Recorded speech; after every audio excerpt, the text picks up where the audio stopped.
What's going on, guys? King Tratu back in another video on the channel. Today, listen, and today we have got some ramen. Well, sort of. It was a complete freestyle, and at the last minute realized I didn't have ramen, so it's actually spaghetti, but we're gonna call it ramen, and let's just pretend it's spaghetti like my mom used to say. Just pretend it's whatever.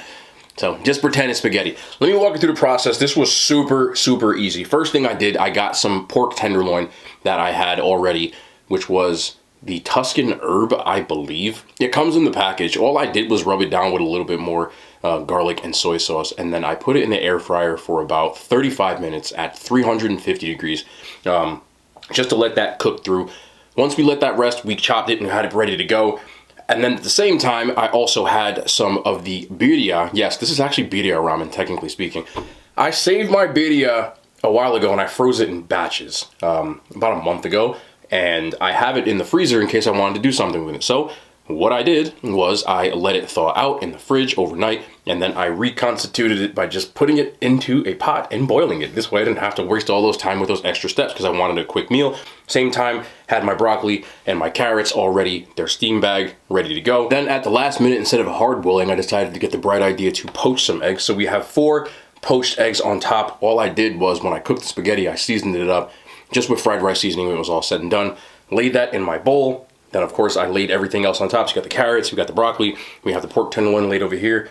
And then, after boiling the birria stock, all we did was pour that over it and let it chill out. So that's what we have here today. Super, super, super, super simple. Obviously, the birria is the degree of difficulty, but honestly, you can just use regular ramen stock or chicken stock and season that up.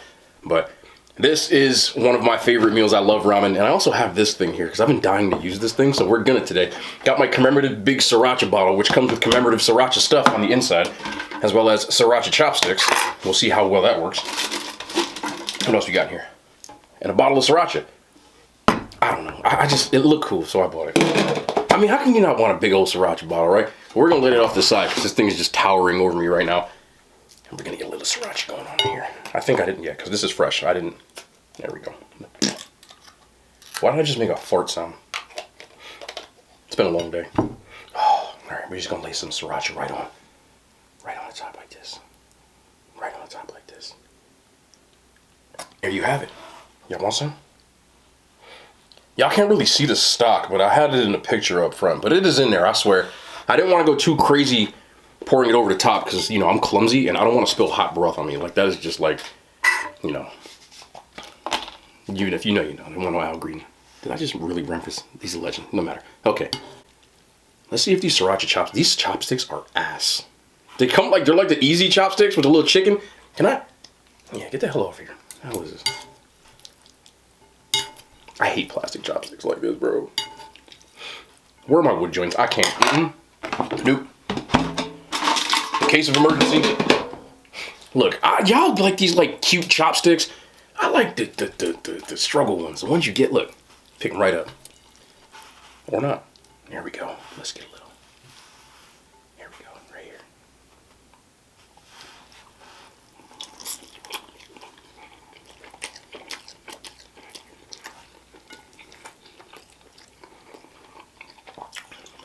Egg me. Egg me right now. Yes. Oh, boy, yeah. But, oh, I don't want to say it, but yes, it is poached. Nice and soft boils.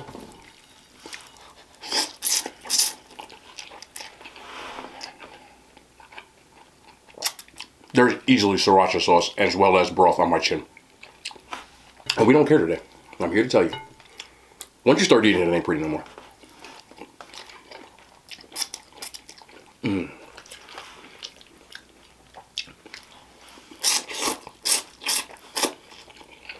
Oh my God.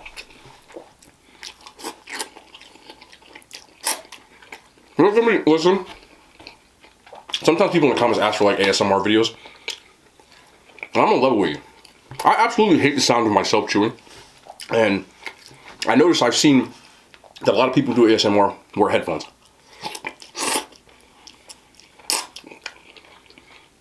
I can see why. This might be as close to it as you get though, because I can't. God, that's so good.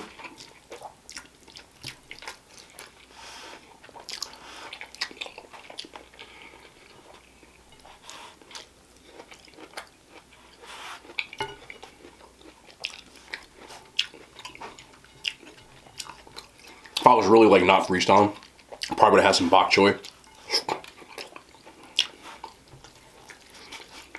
And actual ramen noodles. This is freaking spaghetti, bro. It's all the same. I mean, not really, but kind of.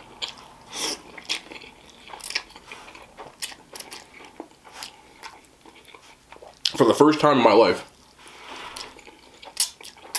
I actually didn't have enough ramen. I always have ramen. But the last time I went to the store, I must have assumed that I had enough, and clearly didn't.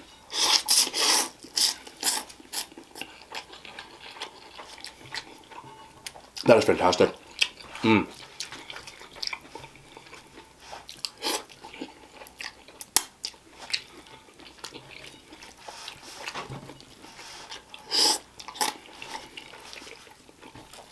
man. I'm so sorry for the slurping. I legit apologize. Some people find the chewing and the stuff relaxing, and I'm not judging y'all. But I know there's a lot of y'all like me that don't at all. It's one of the biggest reasons I can't watch what people eat on camera. I try to watch some of the people I'm cool with, and I do from time to time, but I'm not gonna lie, they're better at it than I am, because they chew better. I chew like a freaking cow. I don't know. I can't stop the way I chew. And I'm not about to do, you know that thing?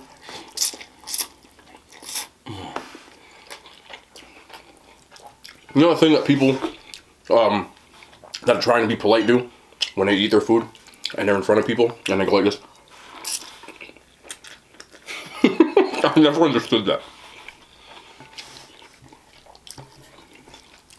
And please, before somebody comes in the comments, I know somebody is, I love y'all. That is a rhetorical statement. I understand why they do it. Because there's always gonna be that one person like, actually, the way, why y'all gotta be a buzzkill, bro? Why can't y'all just let me go? It's rhetorical. I understand why they do it. Some people don't want you to see the food being chewed in their mouth. Or, obviously, like me, when you see me talking and I have freaking spaghetti going like this while I'm eating. I appreciate y'all for sticking through that, by the way. I really do. Because I wouldn't. Y'all are better than me.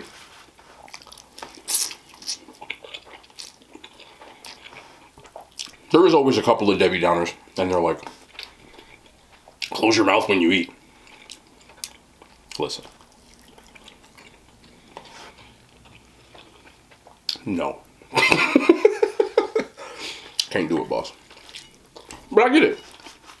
I really do.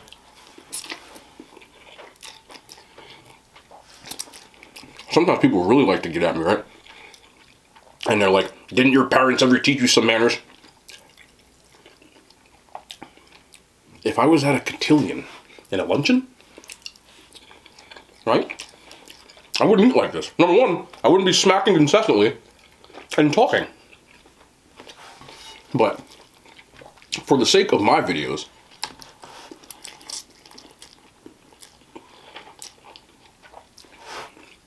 I don't even know if I can call them mukbangs anymore because I talk too damn much. But it's the only way I'm able to do this. Having a conversation with a camera.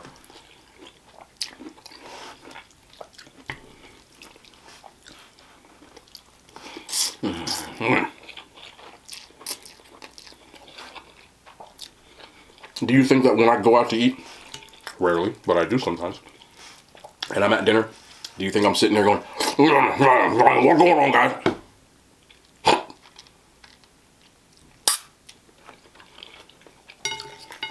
You know?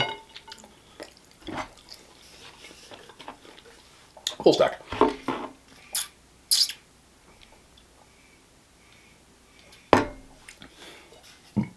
Excuse me. That too.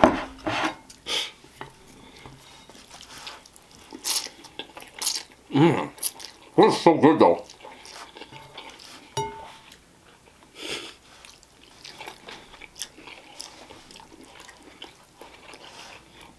It's only like the second time in my life I've poached an egg too. I did good though. It really does have the yolk. You know what I'm saying? So you can see it when I see that yolk. Still in there. W. I think I've only poached an egg like twice in my life.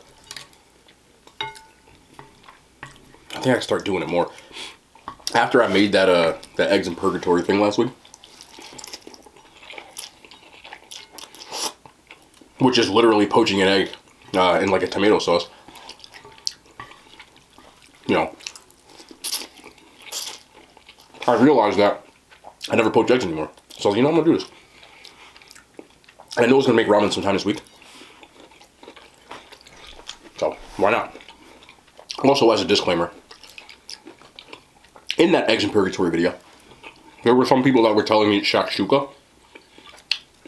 Correct. Now, calling it eggs in purgatory is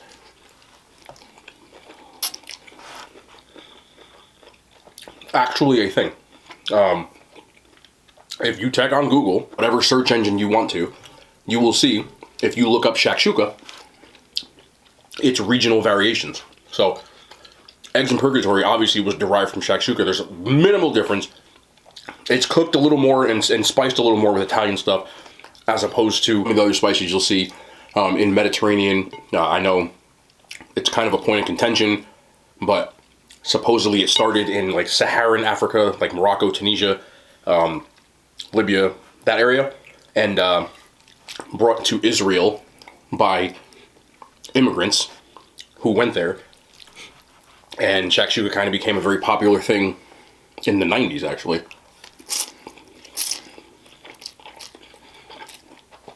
This is all on Wikipedia, you know, but you are right. And I don't know if this is true, but it's almost the equivalent of paella versus like jambalaya, which is a Creole variation, but it's something that happened when people started to immigrate in that Creole culture. There were Spanish people, obviously from Spain, that brought their cooking and it kind of just mixed together. So it happens. It's something that happens in food. It's kind of like if you go to Italy, pasta is well known in Italy, right? Now, there's no way to verify this is actually true, but a lot of historians believe that pasta was actually brought to Italy by Marco Polo when he came from China. And the main difference between pasta, Italian pasta obviously, as opposed to pasta you get in the Far East, is that they use rice flour. A lot of the noodles in the Far East are rice noodles. Obviously wheat noodles do exist there now, but obviously the wheat noodles were more popular in Italy and so on. Again, all Wikipedia stuff. My nerdy ass reads a lot. Another big argument that I've gotten into on my page 40 billion times. Popular regional dish in New Jersey. From diners. Damn, this is so good. I don't know how fast I ate this, but it was fast. Known as disco fries. I've had people come on my page and yell at me and tell me it's poutine. They're not the same. But it is very, very, very similar. So, biggest difference with poutine, traditionally, the disco fries only come one way. If you don't ask them any other way, it's not disco fries. The gravy is a little bit different, but they're both a brown gravy, traditionally. Disco fries usually have mozzarella cheese, whereas poutine traditionally uses cheese curds. Now, there's a billion different variations of poutine, so if people want to say that it's poutine, technically you might be right. There's no way to prove that disco fries came from Canada, but it's a variation. If I ask for disco fries, I'm going to get brown gravy and mozzarella. You get what I'm saying? If I'm in New Jersey. If you ask for poutine, they will probably tell you they don't serve it. So, while you might be right, here, that is what we call it, right? Coke and pop, so on and so forth. So it's more just a vernacular thing. But eggs in purgatory specifically, I just went on about eggs in purgatory for God knows how long, and food history somehow, is also known as Italian Shakshouka. So, yes. Does that all make sense? I don't know.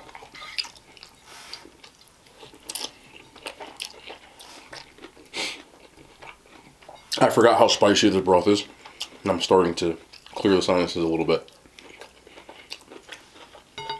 So, just wipe that off my face. Somehow this turned into food history.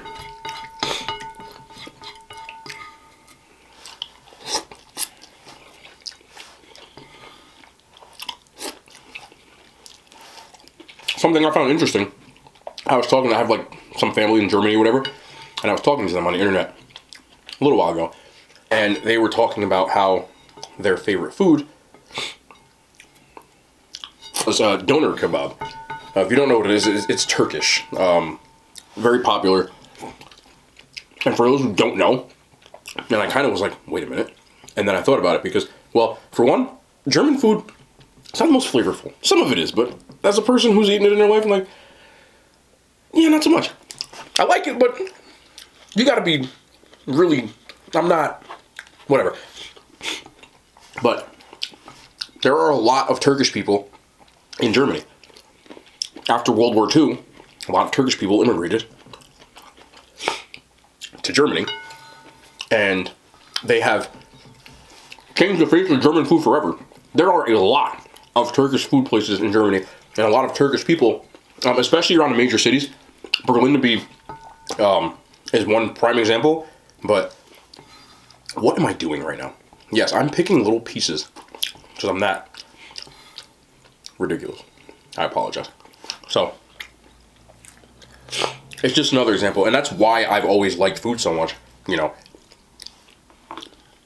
I just feel like culture, and it's always a universal language that everybody speaks. And one of the biggest things that happens over the course of time when people start to go from one place to another is they bring their cuisine. And what usually happens is it gets adopted into whatever culture or place they are, and then you get fusion, and that to me has always been the most interesting. I love traditional food, but what I also have a passion for is like fusion food. I think it's awesome. And you know, obviously in America we love to make things Americanized. I just got broth in my eye, but I'm a soldier, so I'm gonna act like it didn't happen. You know, but a lot of popular dishes here that people think is foreign food were invented in America. A lot of Chinese food dishes, General Tso's chicken, is a prime example. I don't even think there was like a General Tso. Spaghetti and meatballs. They don't eat spaghetti and meatballs in Italy. A lot of times we'll get people who came from Italy, as opposed to the Italian-American culture, which is a lot different. It's where you get those mismatched words where I mispronounce according to everybody else, like mozzarella, gabagool, prosciutto. No, it's prosciutto. Like, I understand that, but Italian-Americans, especially in this area, have their own vernacular, which is derived from Italy. You get what I'm saying? So, it's just what happens even with food. And spaghetti and meatballs is, like I said, a huge example. My man Chef Boyardee literally changed his name because he didn't think people were going to pronounce it right. So he made it phonetic. His last name was really Boyardee, but he changed it to Boyardee and put it phonetically, and then put a little hat on and started selling cans of ravioli. He'd probably be spinning in his damn grave if he saw what was in them raviolis now, though, bro. Because I don't know the last time you had Chef Boyardee, but it is not bringing in the points anymore. I bet the cans were a lot different back then. But yeah, they don't eat spaghetti and meatballs in Italy. And then, like, the Italians that come from Italy be the first one to tell you. They get mad.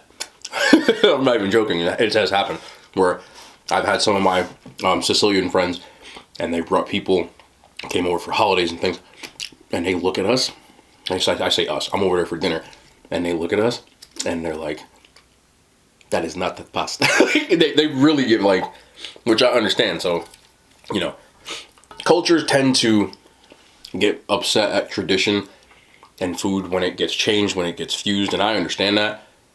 As a person who is a member of the black community, I don't gatekeep or get upset, but I'm definitely a harsh judge whenever I see somebody trying to make collard greens, mac and cheese, cornbread, like if you mess the cornbread up, like I'm not gonna tell you, but if I'm scrolling the internet and I see somebody trying to make cornbread and it ain't right, you better believe I'm gonna say something, like in my head, you know.